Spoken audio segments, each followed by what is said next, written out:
Ito nga pala si Vivo Y104G, isang mid-range smartphone mula kay Vivo at available na ito sa Philippines. Kung gusto nyo malaman ng price nito, make sure na panoorin nyo ang buong video.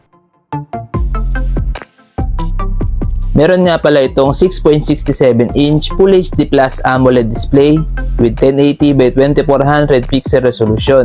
May 120Hz refresh rate at ito ay may 1200 nits high brightness mode. Ang Vivo Y104G ay may operating system na Pan-Touch OS 14 based on Android 14 with Qualcomm Snapdragon 6856nm chipset at may Adreno 610 na GPU. Ang smartphone na to ay may 8GB of RAM plus 8GB extended RAM with 256GB of internal storage, expandable up to 1TB via microSD. Pagdating naman sa kanyang camera, ang Vivo Y104G ay may dual rear camera setup with 50MP main camera plus 2MP depth sensor with LED flash, night mode, portrait mode, and panorama at kaya nito mag-record ng video up to 1080p at 30fps. Meron siyang 8MP selfie camera. Sa kanya naman battery, meron siyang 5000 mAh battery capacity with 80W fast charging. Sa security, ang phone na to ay may under-display fingerprint scanner and face unlock at ito ay may dual stereo speakers with high-res audio na may up to 300% volume.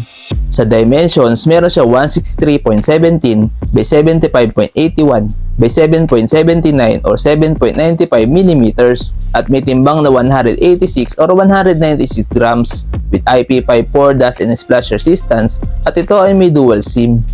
Sa connectivity, meron siyang 4G LTE, dual band Wi-Fi, Bluetooth 5.0, GPS, GLONASS, Galileo, Beidou, QCSS, OTG, and USB Type-C.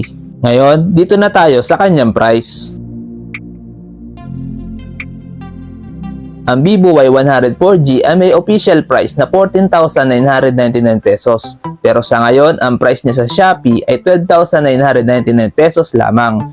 At pwede pa ito makuha sa mas mababang price gamit ang Shopee vouchers. Ano sa tingin nyo guys? Sulit ba ang Vivo Y104G? Please comment down below. Hanggang dito na lang muna ang video na to guys. Huwag nyo kalimutan mag-subscribe para lagi kayong updated sa mga bago nating video. Maraming salamat!